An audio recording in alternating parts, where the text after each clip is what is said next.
Hey everyone, welcome back. So this vlog is a continuation of our Bangalore to Udupi road trip. After a peaceful night halt in Chikmagalur and exploring waterfalls, foggy peaks and hill views, we continued our journey towards the coast. In this vlog, I'll be sharing everything from our Chikmagalur stay, the places we explored there and our experience in Udupi. So if you are planning a similar trip or just love slow road trips and coastal views, I hope you enjoy this video. For our night stay in Chikmagalur, we stayed at this Trivo Sky Vista Suites. The stay is very close to the main road and it's easy to locate, but at the same time it has a beautiful hill view. The rooms were neat, clean and well maintained. And the best part, they charged us just 2000 per room, which felt like a very good deal for the location and the cleanliness.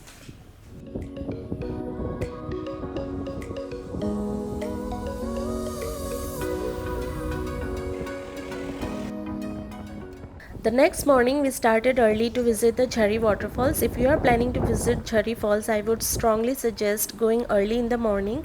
When we went, it was just us, no crowd, no noise, just the sound of water and nature.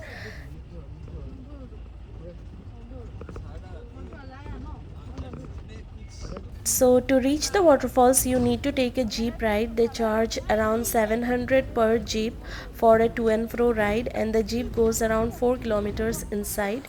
The road is very rough and not suitable for the normal vehicles, so only these jeeps go till the waterfall.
We spent some really good time there clicking photos, enjoying the water and just soaking in the surroundings.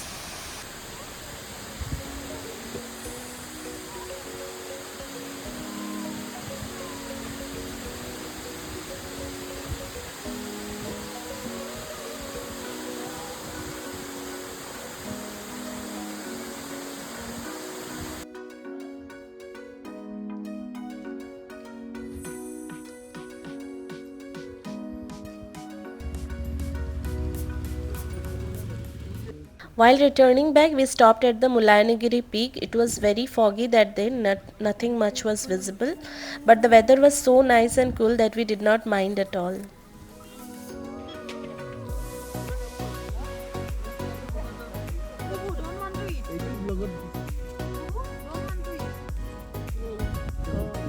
Peter, don't want to eat.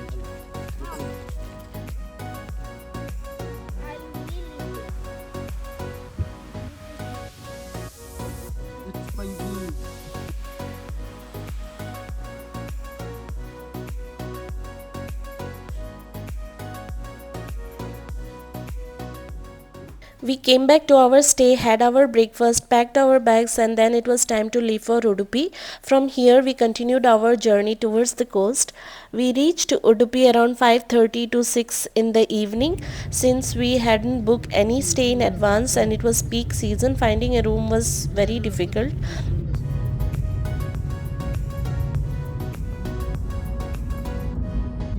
We just booked one day prior and finally we stayed in this place which is called the Delta Hospitality Beach Stay. Initially they showed us some rooms which looked clean, but once we actually checked in, the rooms we were given was not at all up to our expectation. The room was very basic, no proper clean bed sheets, no proper maintenance. They charged us around 6,000 plus some change for two rooms for one night, which comes to around 3000 per room. For that price the stay was honestly not worth it. We also requested if we could change the room since an adjacent room of the same price was empty, but they did not agree. There were two rooms together, and we were asked if my brother could stay in one room, and they did not allow that either. None of our requests were considered. It was already around 7 in the evening, and there was no point in searching for another stay, so we had no option but to stay for the night. After settling in, we headed out looking for some good seafood for dinner.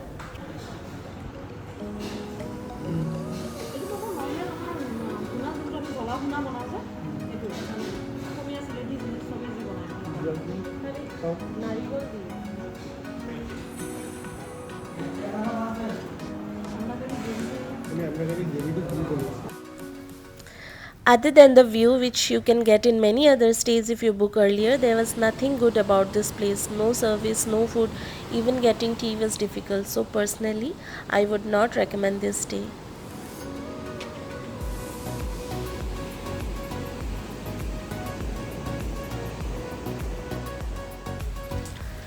The next morning, we decided to explore the nearby places. So, while checking the map, we saw Udupi has many beautiful temples with serene surroundings. We also noticed a place which is called the Delta Point. This was just around 2 kilometers from our stay, and we did not expect it to be so beautiful.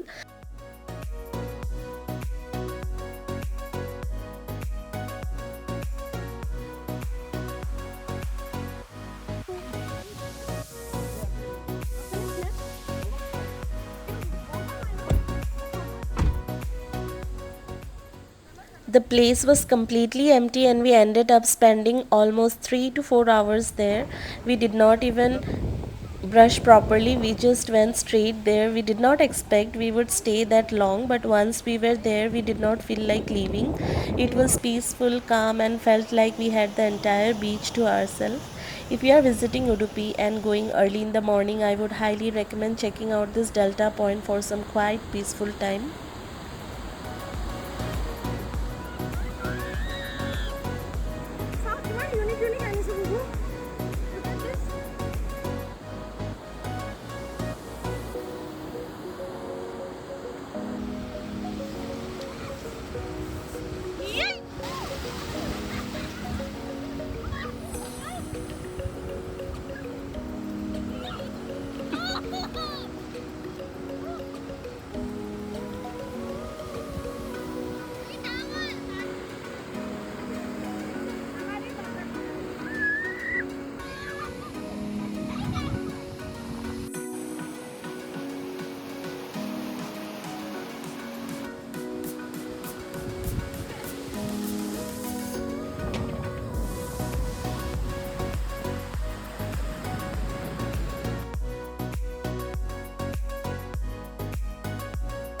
After coming back, it was already around 11 o'clock and we were very hungry. Luckily, we found this Panchami breakfast counter.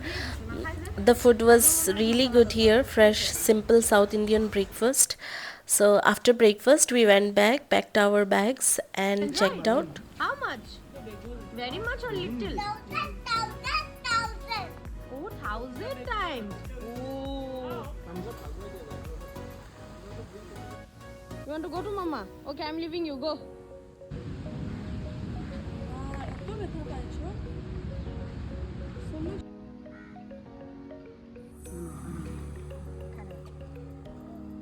Babu, yellow. Wait.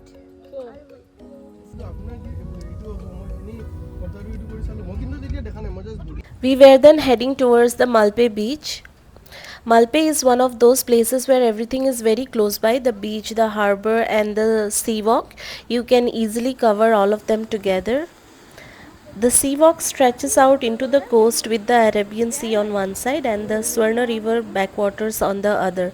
Walking here feels very different, waves on one side and calm backwaters on the other, and the wind constantly hitting our face. It's a very nice place to walk, sit, and just watch the river.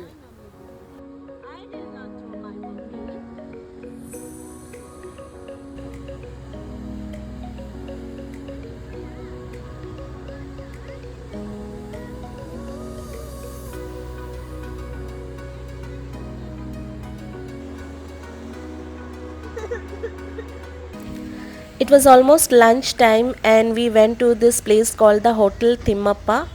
If you are visiting Udupi and you love seafood, I would highly recommend this place. We ordered some fish fry, some prawns biryani and some fish meals, and everything we ate was very nice. The food was fresh and full of flavor. The place is usually crowded but the service is quite fast, so you don't have to wait too long.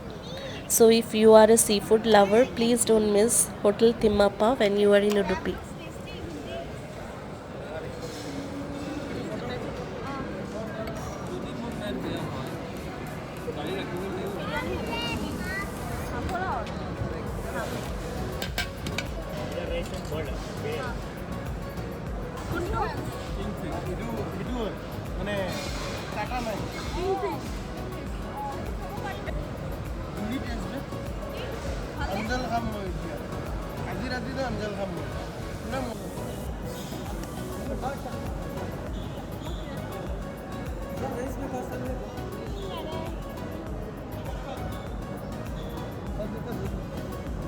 After lunch, we started our return journey to Bangalore around 1 to 2 o'clock in the afternoon.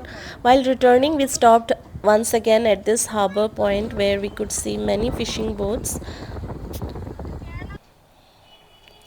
One of the most beautiful stretches on this drive is near the Kapu Beach. Here, the road runs almost parallel to the beach. You can see the sea just next to the highway with small stone walls and sea barriers placed along the shore. It is one of those places where you don't plan to stop but the view makes you slow down. The sound of the waves, the open road and the sea right beside you, it feels very refreshing. We stopped here for a while, enjoyed the view and clicked some photos. Oh. From Kapu, we continued to the Udupi Mangalore coastal route, which is NH66. The entire stretch is very scenic. You will see beaches, sea walls, fishing towns, harbors, and coastal villages along the way. From here, the route gradually turns inland, and we later join NH75, which takes you through the Western Ghats and towards Bangalore.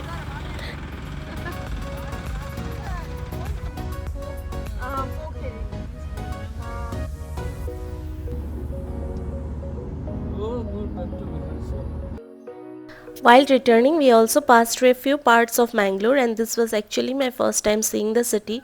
Even though it was dark and there was some traffic, Mangalore looked really beautiful. It somehow felt like a kutti Bangalore. I definitely hope to visit Bangalore properly some other time. Overall, this trip was very beautiful and very different for us. It was planned suddenly, and unlike our usual trips where we stay in one place for 3 4 days, this trip was mostly about being on the road. But this time, since all of us were together and there were four adults to look after two kids, it actually felt very easy and comfortable. I hope you enjoyed watching this vlog and traveling along with our family. I'll see you again very soon with more nesting vlogs, simple home routines, everyday moments, and slow days at home. Until then, bye and take care.